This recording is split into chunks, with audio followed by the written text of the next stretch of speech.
And it's now time for the business day. There's a call from some members of the private sector for the government to protect locally manufactured goods against cheap imports, especially now that local producers are more vulnerable due to COVID-19 restrictions. But as Andrew Laidley reports, not everyone agrees with that position. In most instances, consumers are known to buy items which are more affordable, and as economic conditions remain subdued because of the novel coronavirus, households are looking to save as much as they can. With that in mind, local producers are lamenting that it's more difficult to make a sale when there's a cheaper substitute on the shelf. I'm chairman of Jamaica Producers Group, which supplies bananas and pineapples, and there's a whole heap of farmers in Jamaica that are having difficulty getting food to the customers at this time. So I think we need to look at that as well.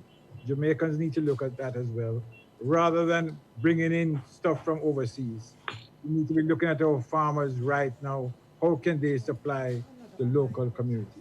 But President of the Private Sector Organization of Jamaica, Keith Duncan, doesn't agree.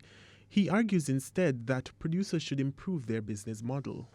You can't just move towards protectionism without understanding where you have that advantage, as that will also just really, if you're producing at a much higher level of cost than you can get from imports, then what you're doing is really subsidizing your domestic, when you should really be looking to build scale, as we're seeing with the mother farm concept.